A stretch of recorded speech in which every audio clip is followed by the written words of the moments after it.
एक एक करके भारत के सभी राजा मुगल साम्राज्य के आगे घुटने टेक चुके थे, लेकिन भारत का एक राजा ऐसा था जो मुगल सम्राट अकबर के नाक में दम करके रख रखा था।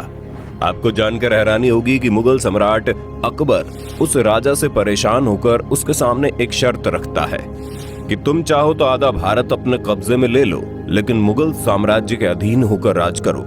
लेकिन भारत के इस महान राजा को अपना आत्मसम्मान इतना अधिक प्यारा था कि वो अकबर के हर प्रस्ताव को ठुकराकर उससे युद्ध करना सही समझता है।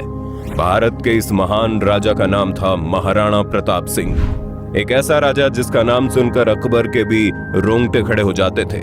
एक ऐसा राजा जिसका नाम सुनकर अकबर के सारे योद्धा कांपने लगते थे। और आज के वीडियो में हम आपको उसी महान शख्सियत के कुछ ऐसे किस्सों को सुनाएंगे जिसे सुनना हर एक हिंदुस्तानी के लिए जरूरी है।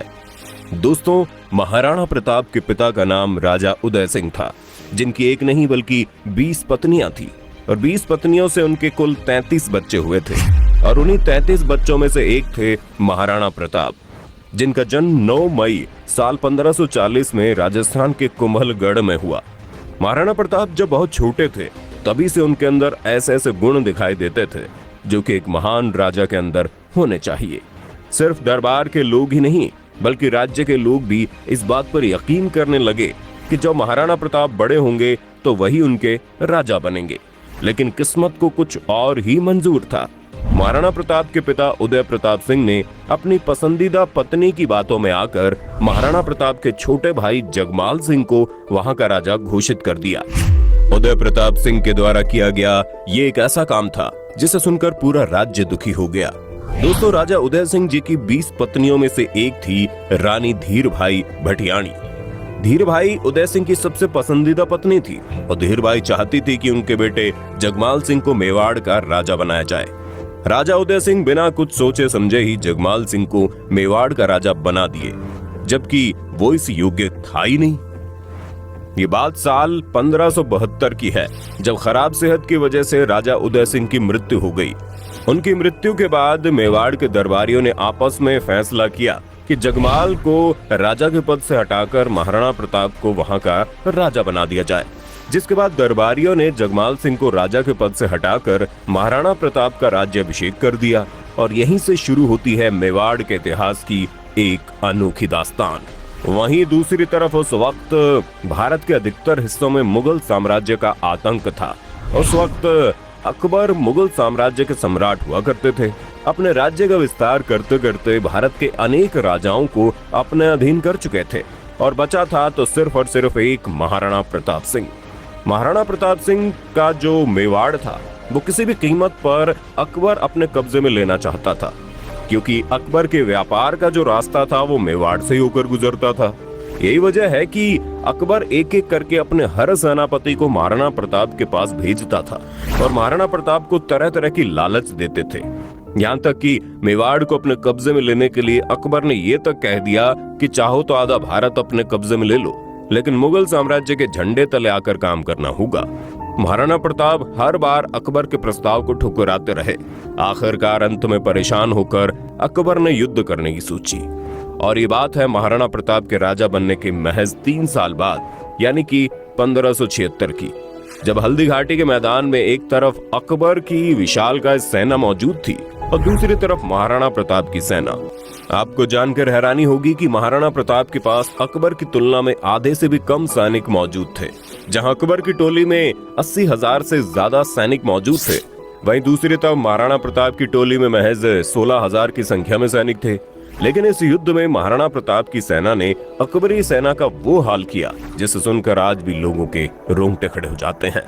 दरअसल इस युद्ध को हल्दी घाटी के मैदान में लड़ा गया था।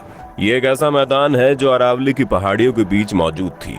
अरावली की पहाड़ियों में ऐसी ऐसी जगह मौजूद है जिसके बारे में अकबर की सेना को कुछ भी मालूम नहीं था, और महाराणा प्रताप की सेना अरावली के हर छोटे छोटी जगह के बारे में बहुत अच्छे से जानते थे। महाराणा प्रताप बड़ी चालाकी से अपनी सेना के हर छोटे छोटे टुकड़े को अरावली की पहाड़ियों में छुपा कर रखे थे, और इसी चाल की वजह से महाराणा प्रताप की छोटी सी सेना अकबर की विशालकाय सेना पर भारी पड़ गई। दोस्तों, महाराणा प्रताप सिंह के बारे में बताया जाता है कि उनके शरीर का आकार आम इंसान के शरीर के आकार से काफी ज्यादा था। उनके शरीर का आकार कितना बड़ा था और उनके अंदर कितनी अधिक ताकत थी, इसका अंदाजा आप इसी से लगा सकते हैं कि युद्ध के दौरान वो 70 किलो का तो कवच ही पहन लेते थे।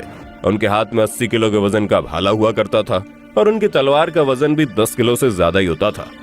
अब आप अंदाजा लगा सकते हैं कि 80 किलो के भाले से अगर किसी के ऊपर हमला करते होंगे तो उसका हाल क्या होता होगा। महाराणा प्रताप सिंह के बारे में एक किस्सा और बताया जाता है। अकबर के सबसे बड़े सेनापतियों में से एक था बहलोल खान। अकबर अपने उस सेनापति को सबसे योग्य सेनापति मानते थे, लेकिन युद्ध के दौरान महाराणा प्रताप ने अपने तलवार के एक वार में ही घोड़े सहित बहलोल खान के शरीर के 2 टुकड़े में बांट दिया। इससे आप अंदाजा लगा सकते हैं कि महाराणा प्रताप के अंदर कितनी ज्यादा ताकत थी। उनके ऐसी खतरनाक अंदाज की वजह से अकबर जैसा राजा भी महाराणा प्रताप से डरता था। युद्ध के दौरान एक बार भी अकबर की हिम्मत इतनी नहीं हुई कि वो महाराणा प्रताप के सामना कर सके। खैर, ये तो हो गई महाराणा प्रताप की बात, लेकिन उनका घोड़ा चेतक भी किसी से कम नहीं था। कहा जाता है कि महाराणा प्रताप के घोड़े चेतक जैसा घोड़ा दोबारा कभी पैदा नहीं हुआ। उनका घोड़ा नीले रंग का था, जिसे अफगान से लाया गया था। महाराणा प्रताप अपने इस घोड़े से बहुत ही प्रेम करते थे, लेकिन उस दिन युद्ध के दौरान ऐसा वाकया हुआ जिसने महाराणा प्रताप से उसका सबसे प्रिय घोड़ा हमेशा के लिए छीन लिया। उस वक्त युद्ध के दौरान अकबर के मुख्य सेनापति मान सिंह एक हाथी पर बैठकर महाराणा प्रताप के सैनिकों को एक एक करके मारता जा रहा था। महाराणा प्रताप ऐसा होते हुए देखकर तुरंत अपने चेतक को मान सिंह की तरफ मोड़ लिए। चेतक ने एक लंबी छलांग लगाई और अपना अगला पैर मान सिंह के हाथी के ऊपर पहुंचा दिया। अकबर ने अपने भाले से मान सिंह के ऊपर एक भयंकर प्रहार किया, लेकिन तभी अचानक से उस हाथी का महावत मान सिंह के बीच में आ गया। उस वक्त युद्ध के दौरान हाथियों की सूंड में तलवार बांध दिए जाते थे। हाथी ने जैसे ही अपनी सूंड को घुमाया, चेतक का अगला पैर कट गया। पैर कटने की वजह से चेतक बुरी तरह से घायल हो गया। अब उसके अंदर इतनी ताकत नहीं बची थी कि वो महाराणा प्रताप को संभाल सके। महाराणा प्रताप सिंह के घोड़े को घायल देखकर अकबर के सैनिक महाराणा प्रताप को घेरने लगे, लेकिन चेतक अपने शरीर के अंदर बची हुई ताकत को एक बार फिर से इकट्ठा करता है और उठ खड़ा होता है। आपको जानकर हैरानी होगी, एक पैर कटा होने के बावजूद भी चेतक उठा और तेज रफ्तार से दौड़ने लगा। सामने एक 22 फीट चौड़ा नाला मौजूद था और पीछे अकबर की विशाल सेना महाराणा प्रताप को घेर रखी थी। चेतक एक पैर कटा होने के बावजूद भी इतनी तेज रफ्तार से दौड़ता हुआ आया, उछला कि वो 22 फीट चौड़े नाले की छलांग को पार कर गया और मरने से पहले महाराणा प्रताप सिंह को एक सुरक्षित जगह पर पहुंचा गया। इस युद्ध में तो महाराणा प्रताप सिंह की हार हो गई, लेकिन महाराणा प्रताप सिंह की वीर गाथा हमेशा के लिए इतिहास के पन्नों में